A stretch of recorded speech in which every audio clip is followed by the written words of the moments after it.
Hey everyone, welcome to another episode of Gimme That Take, the fastest growing live golf podcast of 2023.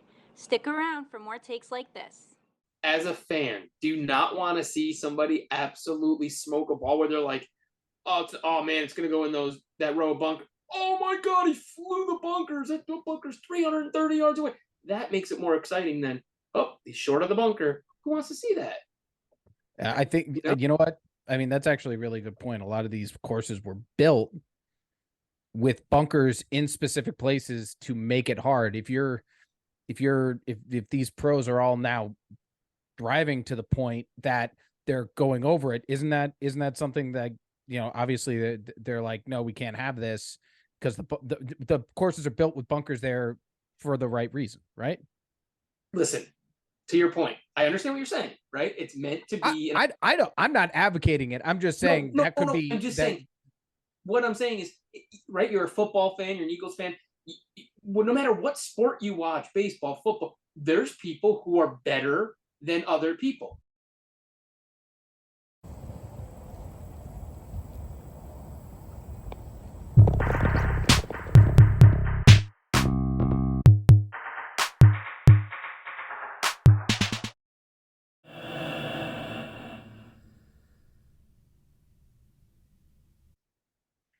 Hey, do you still not wear underwear, Rome? Is that still a thing that you? Yeah, that's a thing. Yeah. No, to be fair, I wear underwear to work and I wear underwear to the gym. All other times I am not wearing underwear. So you come home from work and the first thing you do is take off your underwear. No, well, I have to take the pants off first and then the underwear comes off. And then I throw sweatpants on. Or, if I'm going out, I'm going to throw jeans or shorts on or something. But yeah. Where did that originate? Do you really want to know? I mean, I wouldn't ask if I didn't want to know. Okay. So when I worked at Abercrombie and Fitch, when I was 18 years old, so much more disgusting. Name drop. They suggested, hey, to wear this new style of jeans that we're putting out, they suggest either wearing it with boxers or without underwear. And I was like, this is awesome. I have less laundry to do. So I just stopped wearing underwear.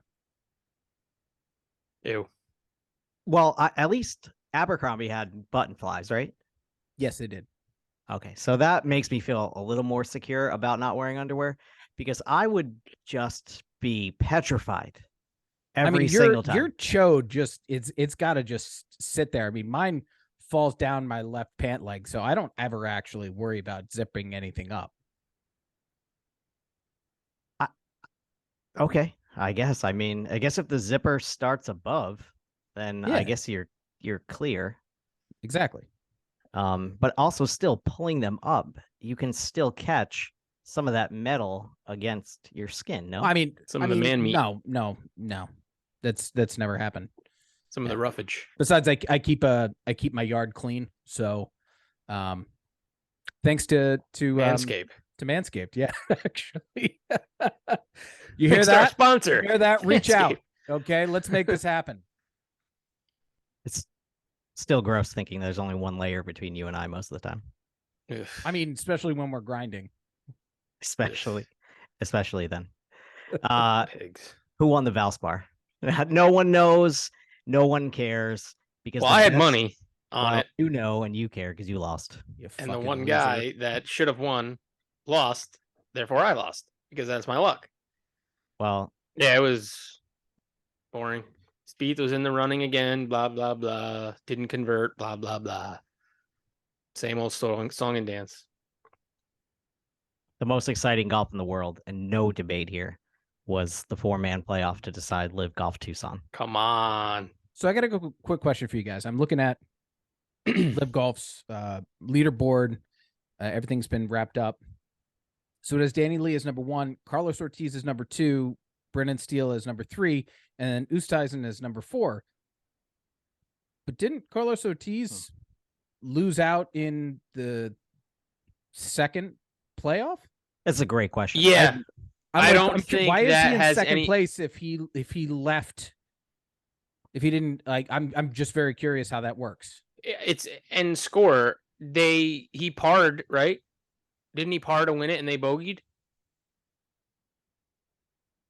Yes. But Carlos Right. Ortiz. So that would drop him back one stroke to be in second place.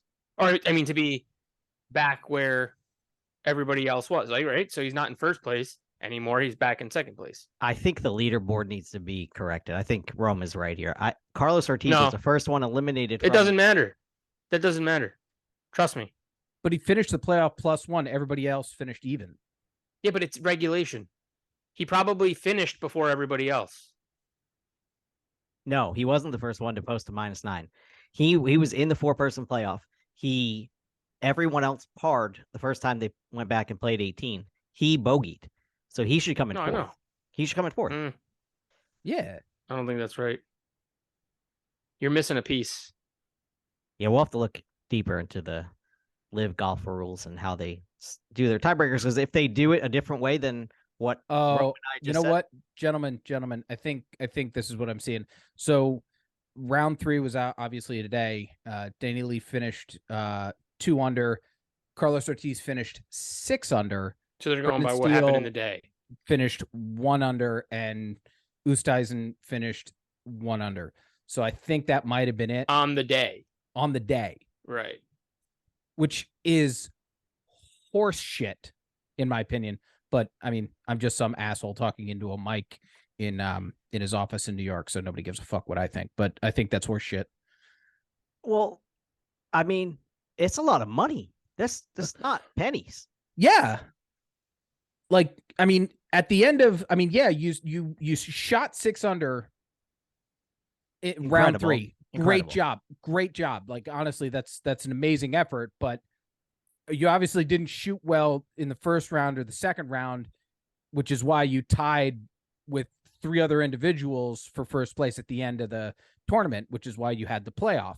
So, but just because you had a great day 3, if you look at that leaderboard, okay, it shows everybody at 9 under.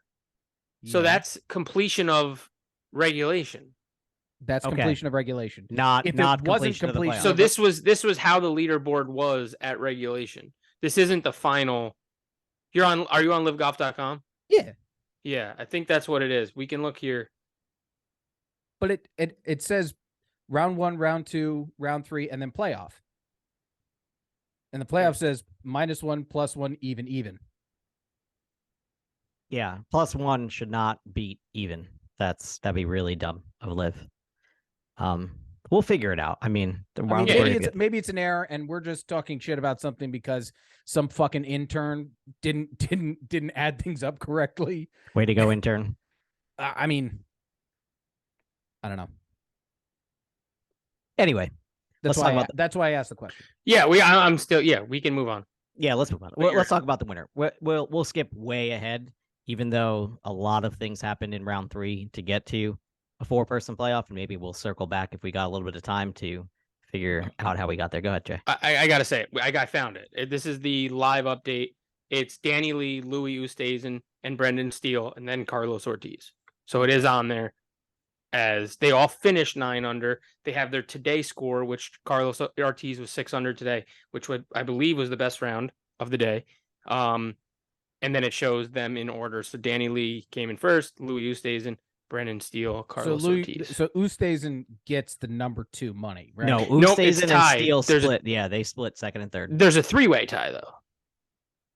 Oh. So first place is Danny Lee, and because the other 3 were tied at regulation and then lost, there's only one winner.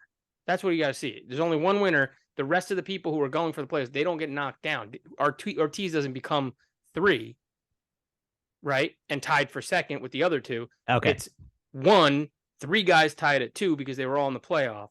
Then it goes down to Howell would be 3rd. And that's fine. And then there's a couple T4s, T8s. And that makes sense because that makes you try to win the playoff and not try to just come in 2nd or 3rd. Exactly. We're not just going to get, it's not a putt for $300,000 difference. Right. You know, you're splitting second place if you make it to the playoff and you don't. It'd be fucking exciting if it was. Yeah. Well, you get to the playoff. You want people to get into the playoff, right? And so you want people to try to win the playoff once they get there. And so that is the Danny Lee putt from off the green to win. That's what they built in. Right? Were you all able to see live the playoff, Yes. in its entirety? I did not see the end, but I'll run down the first two. Hold on, I times. have something to go with that. Go ahead. Jerome, did you? Oh yeah, no, I saw it live. Did you see when Troy Mullins was talking to Greg Norman? Yes. And she was talking about the playoff, and he basically just said, like, Danny Lee just absolutely butchered that. He's got a lot of demons right now. Like, before the playoff was even over, I'm like, whoa, because he missed that, whatever that was, 5-foot putt, little slinger. Yeah, it was. And he just it was completely less than botched that. it. Yeah. But look, he kept, and they said, here we go on the next tee box. Let's see if he can keep his composure and play to his ability. And he absolutely smoked a drive dead center down the fairway. So, By he the did, way, but while just you mentioned her, Troy Mullins. Wow. first of all, your name is Troy. It's kind of weird. No, it's Kind of not. weird to me. I don't. That's Dude, weird. I don't Well, care what. anything- I don't care what her name is. Wow. Also, Not your cup incredible. of tea. Not your cup of tea. That's fine. That's No. fine. No, That's fine. But that's fine. Listen, Troy throws me off. Imagine that.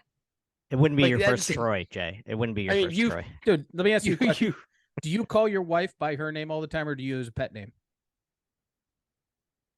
okay. Touche. There it is. Touche. He got But still, here's my wife, Troy. It's just weird to me. I mean, Aaron's been right down that road before, but I mean, it is what it is. To each I mean, their own, but- when his hair is short, he does look like he plays for the LPGA anyway. But We'll get to who's playing for the LPGA when we get to the contest. It ain't gonna be me. Tell you that. Mhm. I've Um, already you have updated I've already numbers? picked out my skirt. Yeah, we'll get there. We'll get there. I promise. All I right, promise all we'll get right, there. go Let's ahead. let's talk about Danny Lee because Danny Lee is a live golf champion, and it was not easy for him. He had to fight through a 4-person playoff, which they kept going back to 18. But the first time they went back to 18, Oosthuizen, Steele, Ortiz, and Lee teed off in that order. Oosthuizen pulled the ball left. 4, got lucky, hit somebody in the crowd, I think, or just kind of sat up nice, got a good lie on like a trampled area. Steele, 4 left, hit something, bounced forward, great kick. Ortiz had probably the best drive of the 4 of them on the first time through 18. And then Lee kind of played that cut shot just before the bunker, which came into play a little bit later on. Oosthuizen, he made he didn't make all the clutch putts, but he made a couple clutch putts No, there during was the round. But there were 3 some out of that he 4 left of the out there. last ones. He Yeah. completely screwed. But to get there. Yeah, and the then last that- one, the little shaker left to right. He stepped up there, took his grip, and just made the putt, and almost missed down the right side. I know on true 18, you're right. On his true Yeah. 18, on his true 54th hole, he made the big clutch putt to get into the playoff. Yeah. Anyway, we talked about Ortiz, who bogeyed the first time through, and he got eliminated. And the other 3 ended up parring. No one really had a good look at birdie the first time through. So par was a good score the first time through. Now, second time through, this is where I kind of faded off of it because, had to do some work.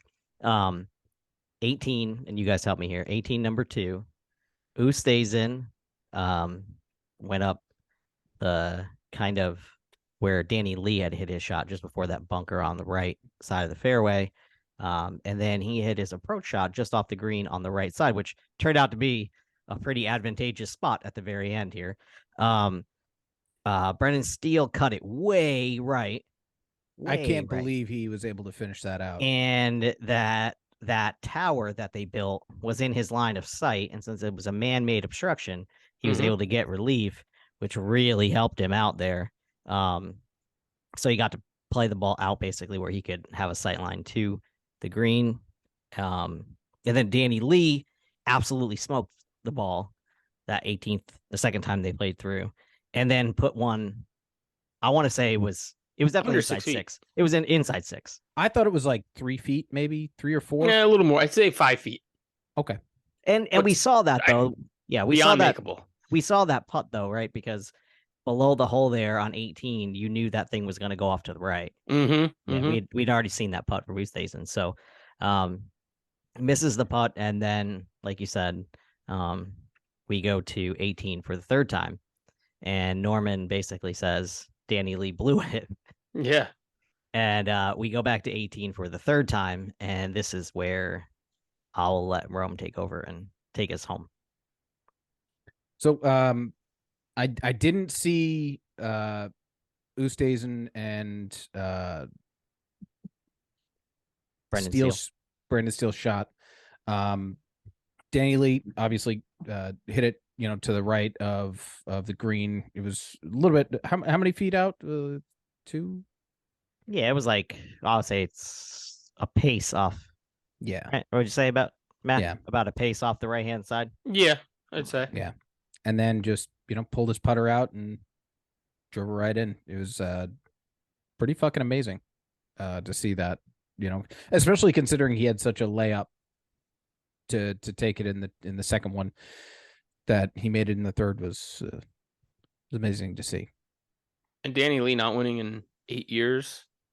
And like he said in his speech at the end, he's like, I was starting to think I wasn't a winner. I wasn't able to win. So to win gives him the confidence playing against such good guys. So watch out. I think he'll have a lot of confidence on his shoulders now after this win. I mean, not just him though, his whole team. I mean, the Ironheads were in it the whole time. Oh, I'm glad you mentioned teams. I'm glad you mentioned teams, because that's right. Vamos, baby. Shut up.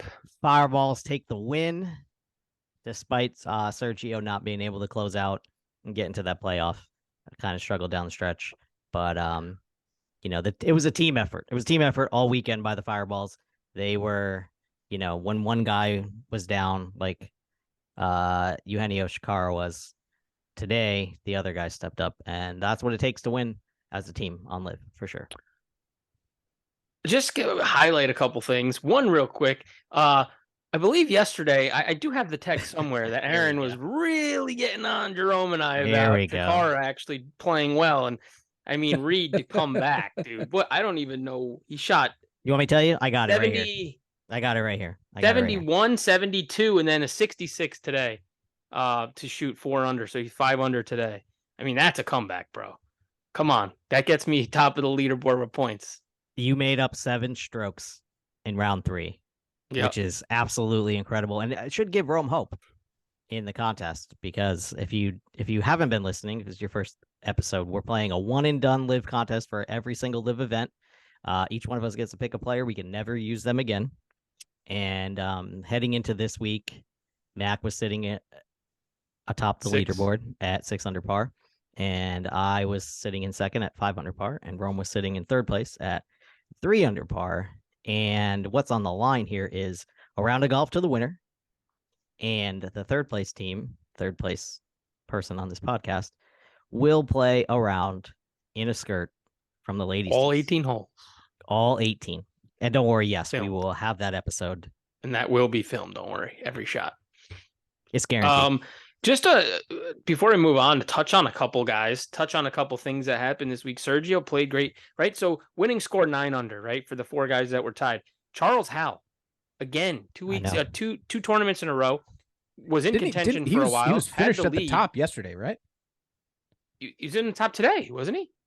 I think he was 10 under. It wasn't until like the 9th hole, and then he fell off after that. So he ends at 8 under. Hang on, before you move on from Howell. Second round was a 65. Yeah, before you move on from Howell, though, he did have a great round, but when he got in the bunker on 16 with the big lip in front of him, and he fluffed it, and it rolled back to him, that felt like that he ended up he was 1 shot off the lead at that time, so he ended up giving a shot back, and then on the very next hole on 17, he landed in the greenside bunker again. Yeah, and just hit an absolute dog shit shot that barely got up onto the green, and took his club and hammered the sand, and a total meltdown. Yeah, we're human. But he played Doesn't great. matter what level you play at, right? I mean, you're right. It's hard to forget about the shot before, no matter how much they practice that mentally, right? Yeah, it's very hard, very hard.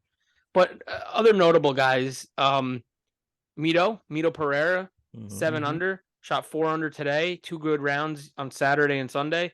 Peter Uline, Brendan Grace, those guys are consistent. Matt Wolf, I mean, that guy, what did he shoot? He shot 66, 69, 72. So not a great round today to close it out, but 2 really good rounds under 70. Pat Perez, sneakily 5 under. Leishman. We could talk about Leishman. Yeah, that's My guy was rolling. What was he, 11 under? 11 under into heading today? He's 11 under, yeah. Started out awful, and that trend just kept going. Just a train wreck, unfortunately. Finished 6 over, shot 77. Yeah, and Dustin Johnson, I mean, 5 under for him, no bueno, but I mean, he's right there in the mix, only 4 off the lead. Cameron Tringali played good. Patrick Reed had a great day today. One of the better rounds on the course. I mean, Bubba Watson had a great day today. Was it today? Or Yesterday. Round 2, Yesterday. 66 yesterday. Got him close to contention. I think he was up to 7 under today, but lost a couple strokes. Last guy I want to talk about, Brooksy, man. Are we ever going to see him in the top 4 or 5? What do you think? What's your thoughts on, is his game going to turn around? What you've seen so far in the first two tournaments? In the first 2 tournaments, I've not seen him put together a stretch of holes that makes it look like he can win on any tour right now. He just hasn't had that hot stretch. He hasn't gotten the putter going. He hasn't gotten his accuracy going off the tee. The things that we kind of know that Brooks has done in the past. Right. He's just not there. And so if anyone is even considering thinking about taking him in one of these major tournaments, you need to see a lot better golf from Brooks before you do that. But speaking of the majors, or put a lot of money down and hope to retire early, because I'm sure that'll be, the odds are going to be long. 65,000 to 1. You're right. The odds are going to be long. You briefly mentioned Dustin Johnson. DJ shot 1 over in round 1 and then went 68-68 on the weekend. So yeah, maybe rounding into form, getting, as we get closer to Augusta, maybe. I hope so. Plays it well, as we know. I think I didn't mean it that he didn't play well. I think I just meant it that 5 under with his caliber of golf is where he should live. So right. I think he's always capable of being in the top 2 or 3 guys. So 5 under is kind of in that, you got to put the good pedal to the metal. Again, he came back from that +1 and played good golf during the weekend, but I'd like to see him a little more consistently on the top of the leaderboard, because he is we all know he's one of the best golfers on LIV. But with that being said, these guys I said this in like the second episode, these guys are rejuvenated now. Their careers, they have an opportunity with a smaller field, one less day, to play golf in a different environment with a lot less restrictions. So you're going to see a lot of guys that maybe if you don't watch a lot of golf, or you didn't watch a lot of Papa Golf Alpha, you might not know the names. We know the names because we watch golf for so long. So they pop up. Oh, I know him. I know him. Oh, he hasn't won in a long time. I remember that guy. And they're getting their second chance in a way. Oh, 100%. It wasn't just the players this weekend, though. The course was playing absolutely awesome for the first 2 days. The players, the par 5s were the scoring holes. The par 3s were really difficult. Just like we said, they were long par 3s. We knew the scoring was going to come from the par 5s. Did it feel like to you that something must have changed on Sunday? Because the leader going in was 11 under, but the best, the final score for the leader was 9 under par. So the course definitely got harder on Sunday. I don't know if it was the wind. Those greens were rock ass hard. If you landed the ball anywhere near pin high, that ball was gone. Right off the back. Right off the back. If you and not only just the false fronts, because we saw a lot of players come up short on their approach shots and hit those false fronts, which we talked about coming in, but also they had like false sides. They had like runoffs. Yeah, on, everything on ran all those off. holes. Everything almost looked domed, the greens. For like a course, yeah, I mean, but like for a course that like we had never heard of before, and we're gonna have that again in 2 weeks when they play in Orlando at Crooked Cat. I think the course really showed off some cool things, like even some lost balls out in the desert, like you mentioned, get caught up in trees or whatnot, those bushes and Jay, and stuff. I mean, you're probably the most experienced that I can think of with this. Would the the with hardness. Crooked Cats. No, with the hardness of the greens and everything like that, would that, especially in the environment like the desert, would that just be due to the fact that they weren't irrigating like they might have been the 2 days prior, and it was dry, which allowed for less cushion from the grass and everything like that? I think they just tend to dry out quicker. You can't keep up with moisture in the greens when you're in the desert. I mean, you got 95, 100-degree days. It's tough. It dries out more throughout the day rather than the course just being dry on Sunday.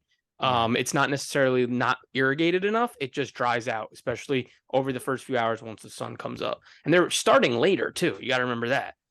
You know, I mean, it's Right. 1 o'clock here, but it's still 11 o'clock. I mean, that's, you know, you're working through that hottest part of the day too.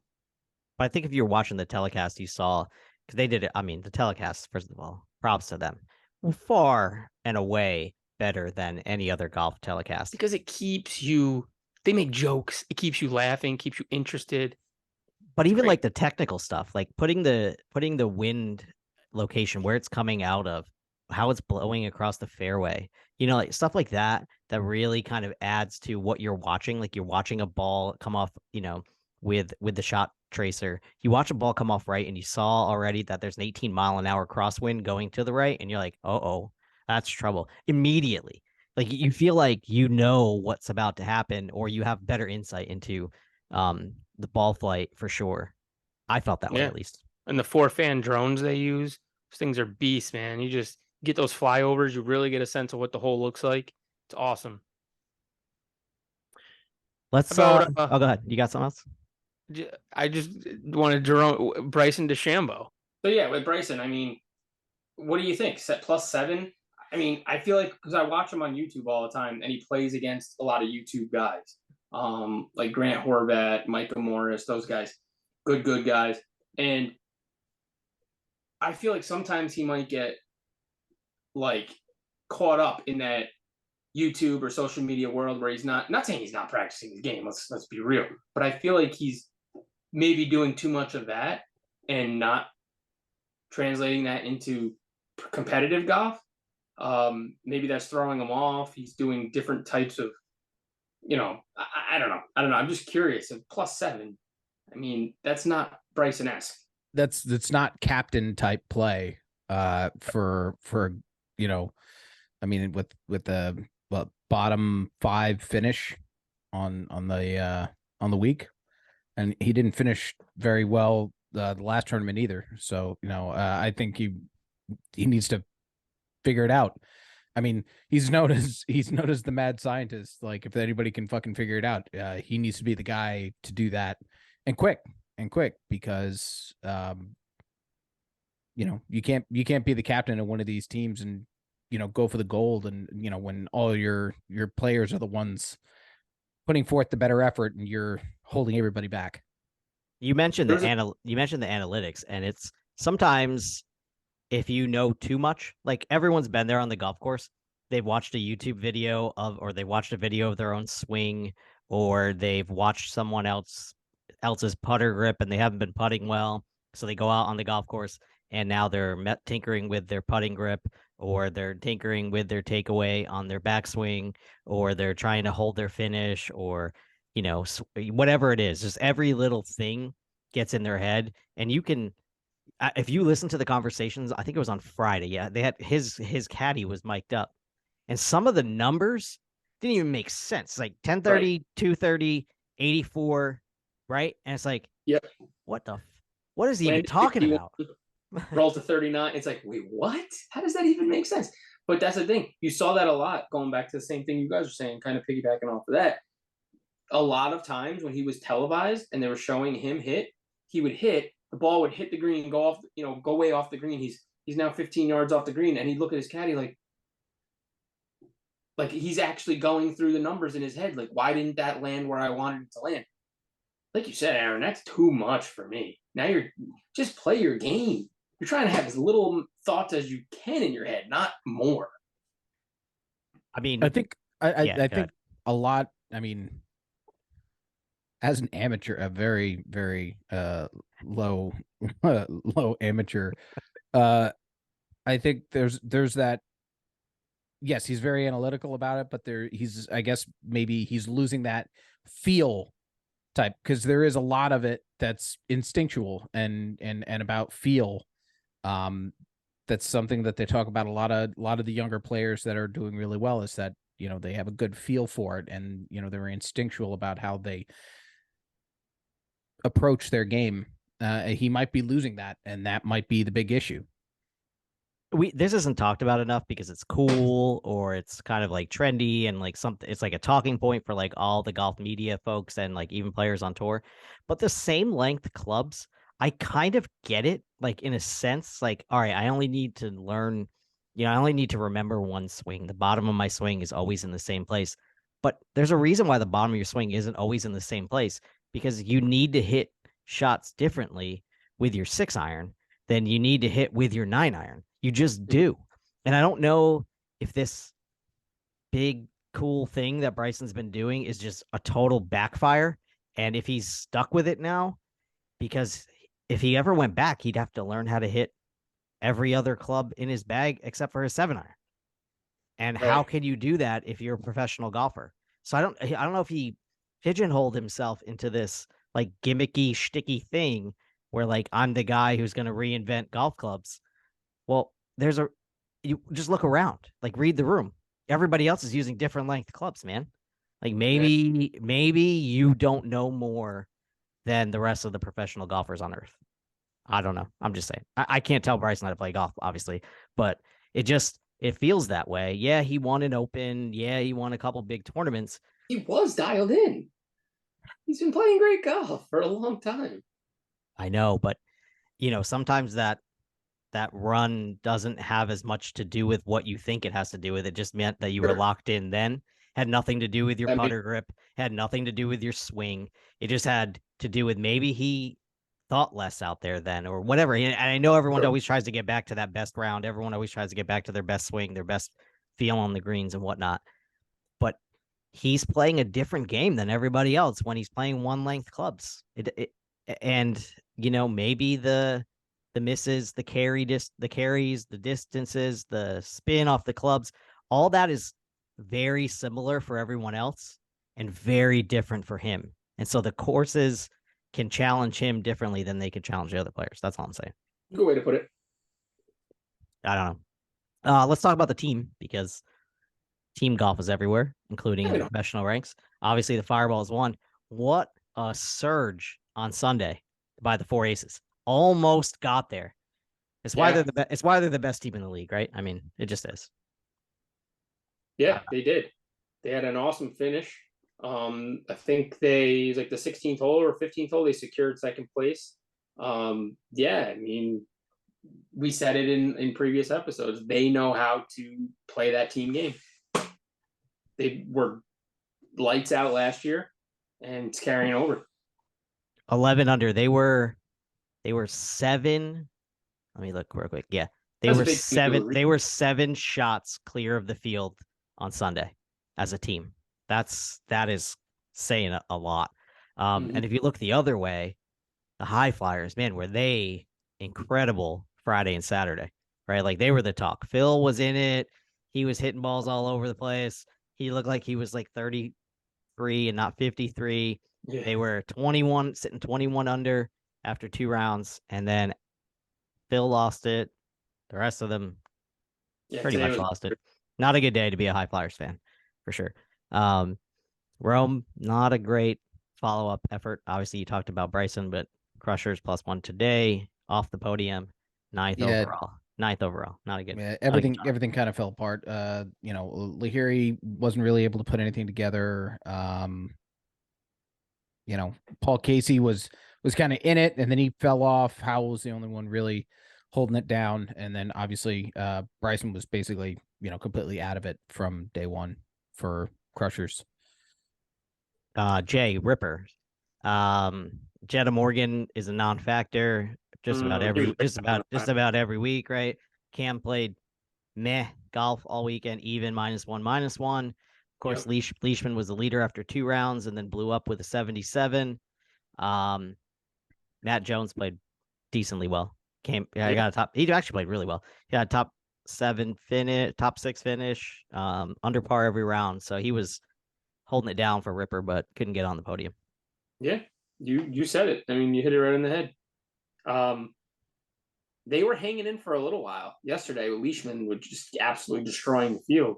But man, what a collapse today. It's unfortunate. Dropped him right down the pylon on the team aspect. Yeah, they ended up claiming fifth, which Yeah.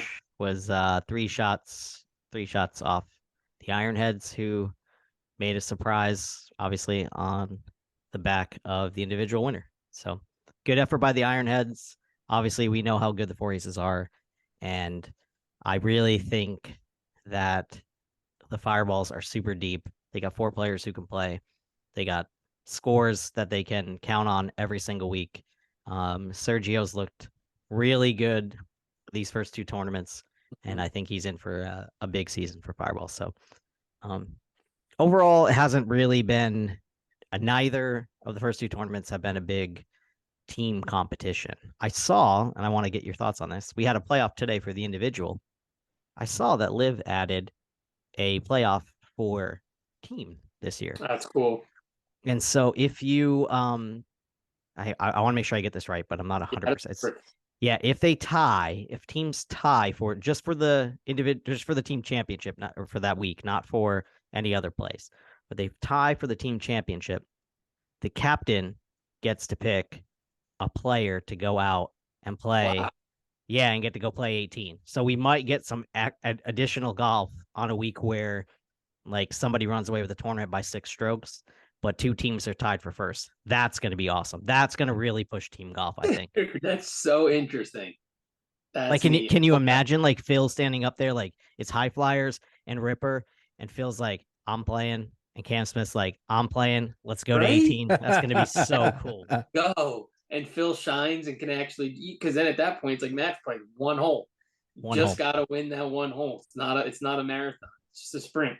So that would be really cool to see. Put him in a good position, or anybody. That'd be really neat. Hope that. Yeah, happens. but would you really want to go up against Cam Smith head to head with how good he putts? You're asking me? No, but I'm saying. Well, actually, no. Let's take that back. Love challenge. I would kill to have that opportunity. So yes, I would. But if I'm them and I'm playing, in their league, and no. I mean, also like most 18s are par 3s, right? Par 3s or 4s for the most part.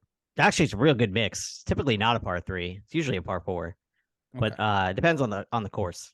But you're saying the 18th hole. Yeah, the 18th hole. Yeah. That the playoff hole. 4s or 5s generally speaking. Yeah, they want chances they want to see multiple shots coming in. They want to give you a little test on the 18th usually.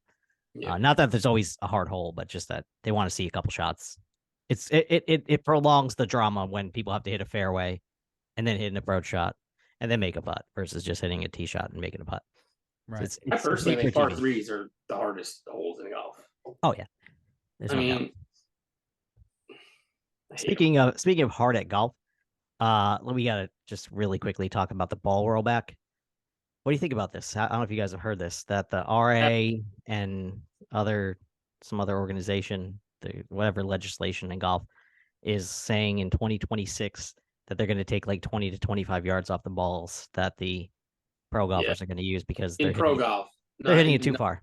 We would buy and go play with, but in pro golf, if there's a shining example of why this doesn't make any sense, it's Bryson. He hits the ball the furthest. It doesn't mean he wins. So I don't know what. If anything, it would help his game. It might. It doesn't make. It's stupid though. It's like, if anything, stop making new drivers. Stop making new clubs that make the ball go further. Yeah, I mean, the companies that supply clubs will never allow that. And that's the thing. And that's the thing. Like, the companies are going to find the new ball and figure out a way to get it to go just as far as the old ball. So the companies are going to make clubs for these pros, and they're still going to hit it that far. This is the dumbest thing ever. There's no way this is going to go through. As a fan, do you not want to see somebody absolutely smoke a ball where they're like, oh man, it's going to go in that row of bunker. Oh my God, he flew the bunkers. That bunker's 330 yards away. That makes it more exciting than, oh, he's short of the bunker. Who wants to see that? I think, Yeah. you know what? I mean, that's actually a really good point. A lot of these courses were built with bunkers in specific places to make it hard. If these pros are all now driving to the point that they're going over it, isn't that something that, you know, obviously they're like, no, we can't have this, because the courses are built with bunkers there for the right reason, right? Listen, to your point, I understand what you're saying, right? It's meant to be. I'm not advocating it. I'm just saying that could be. I'm just saying. What I'm saying is, right? You're a football fan. You're an Eagles fan. Well, no matter what sport you watch, baseball, football, there's people who are better than other people. People that thrive, a Bo Jackson or I don't even know, anybody else, right? So there's always people that are better than other people in the same sport. If somebody can hit a ball 360 yards off the tee and somebody can hit the ball 295 yards off the tee, you're playing the same sport. That shit, you just listen, you have to work around it. You have to be better putter. You have to be a better iron player. You have to work on things in your game that you will exceed those other guys and play better than those other guys in certain areas. Just because you hit the ball 365 yards doesn't mean you have accuracy with your irons or really garbage with your wedges or you can't putt 5-footer.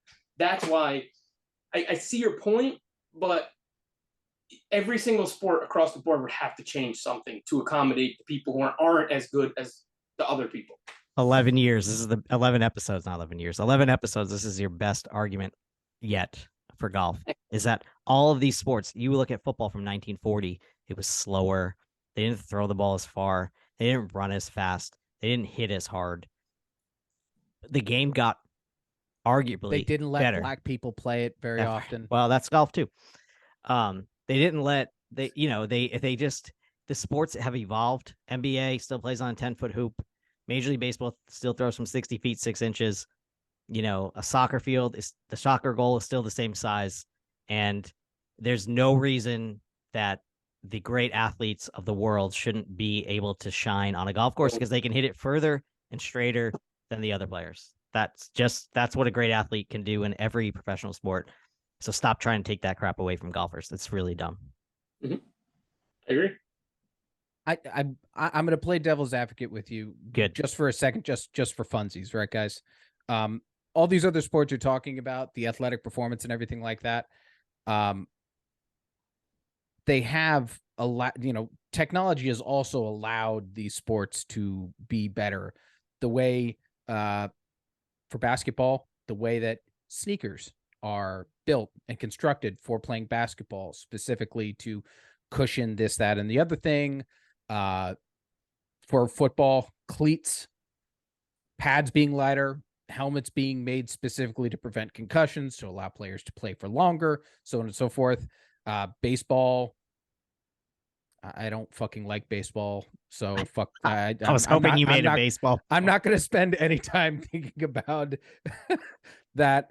But with golf is so technologically involved in the play of the game. I mean, yes, the swing, the proper swing, how to make contact with the ball is something that is pretty eternal within golf, but it has also changed a bit based on the technological advances that the people that are interested in the sport have taken it. I mean, the way irons are constructed, the way clubs are constructed, you know, woods were actually made of wood. They're not made of wood anymore. You know what I mean? Irons are obviously still made of iron, but like, you know, somewhere like filled with speed foam. If you would dig somebody up from the 1930s who played golf and we're able to speak to them beyond the grave and be like, hey, we got these new blades from TaylorMade. No, he's like, TaylorMade is still making clubs? Yeah, no, TaylorMade is still making clubs, but so they're made of titanium and they're filled with speed foam. And he's like, it's a fucking iron. It's like, no, it's so much more now. You know, with all the technological advances, you know, I can kind of see where they're coming from, is that so much of the sport has been invested in building these courses specifically, and now having technology drive the game to a point that the courses basically either need to be completely redone in order to better challenge these new breed of golfers. But no, they don't want to do that. They just want to try and hold back technology in order for the players to go back to playing the sport the way they think it should be. And the guys in the 1940s were being told by the guys in the 1880s that in my day, we use the stick that we shaved off our own tree in our backyard to play golf. They're all dead. No one cares. We're the ones watching golf of plastic ones. Right. Yeah, We're the ones right. watching golf now. So Here's my let us first enjoy. video. Let us enjoy golf. Someday it's going to be on another planet, and there's going to be different gravity, and everything's going to be totally different. We will be dead, or if we're still alive, we'll be like, oh, my day we only played on Earth, and the sand was made of real sand, not fucking Mars red gravel. Well, Like, we can't be crotchety old men. We can't be crotchety old men now. So they can't be crotchety old men now either. Fuck them. any sport you look at, basketball, base, anything, just the workout. Are we going to room, go through all the sports again? No more all of sports. that stuff? The pro athlete of today is way more elite than the pro athlete of 20 years ago, 40 years ago, 60 years ago. Okay. There's no doubt This about is it. So this is a debate for another thing, but you're totally wrong. Oh, wow. I'm I not- can't wait to bring this up again. I cannot wait to I'm bring not, this you're Okay. telling me. If, Hold on, let's look at basketball. here's an example alone. that you used before, Bo Jackson. Bo Jackson, That's a was one. a- was He's an anomaly.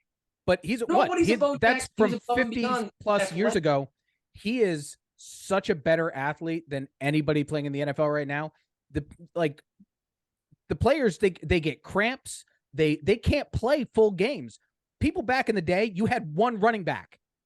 If you want No. to use that as an example, now every team has a stable of 3 because nobody can play. No one single player can play the whole game. You're telling me that the players today don't have more opportunities with strength coach, conditioning coach, this coach, that coach, Conditioning coach, They didn't have Players that. can't finish the game.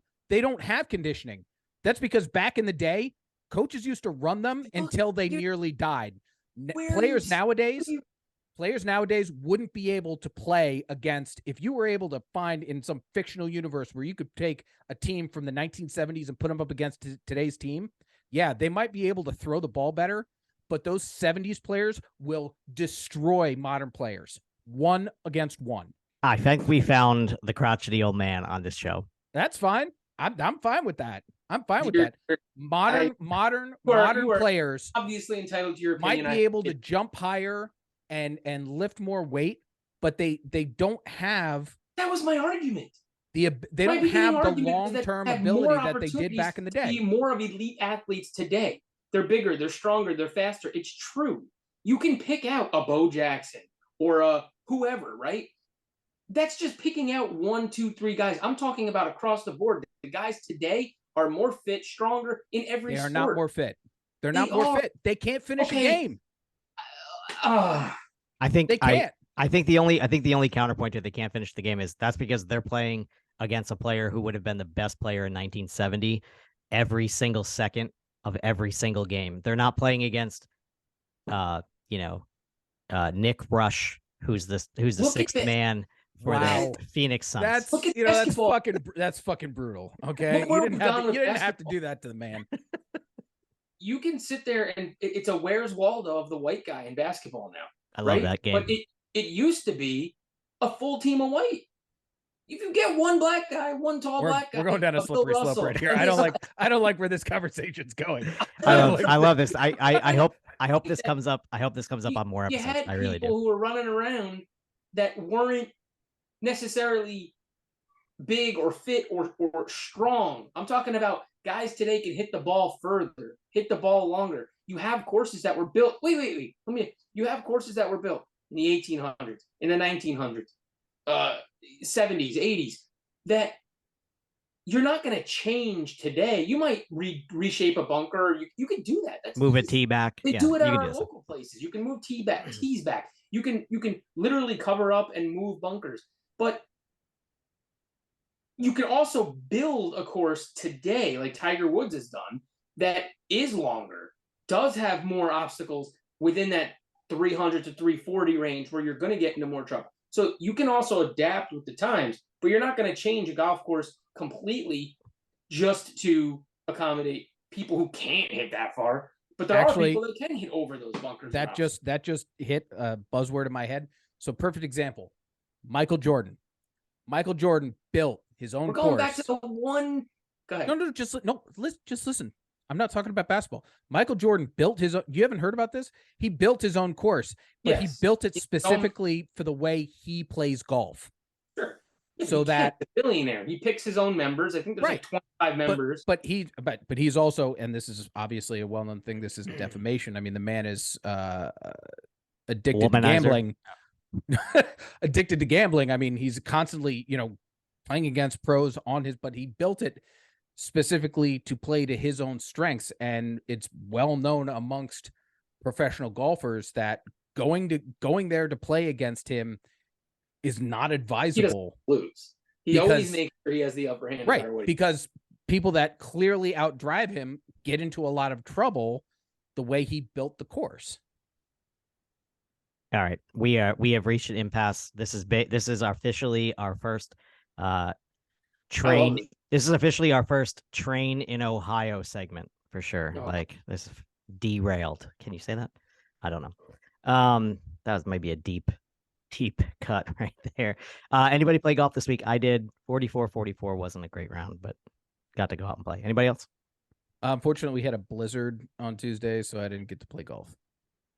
Yeah, worked a lot of overtime trying to get rid of this havoc that the blizzard caused for work, but didn't really get out at all.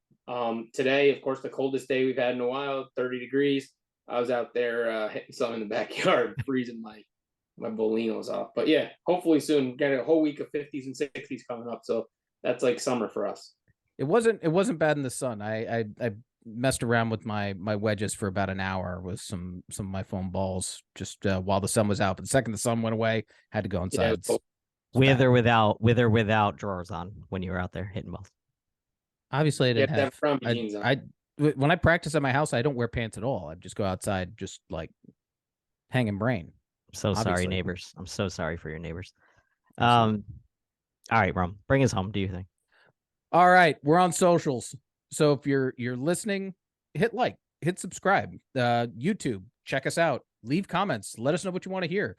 If you want us to shut up about one thing, I think we had a really good comment on the last show when we did the course preview. They said, "Hey, put visuals of the each hole. It'll make this watchable." Thank you. That's good advice. We appreciate people actually giving us advice on things. We're here for you. We're not here just to play with ourselves and stroke our own egos. Sorry, Jay. So hit like, hit subscribe, hit the bell in the corner so that you get notifications when we're posting stuff. We're on TikTok, we're on Instagram, we're on Twitter. Interact with us. Talk about you on the show. Let us know your thoughts on the course and today's athletes versus yesterday's athletes. God, I hope that blows up in our feed because I love this argument. That's wholehearted sarcasm. Thank you all for tuning in, of course, every week. And always. Let's get the fuck out of here.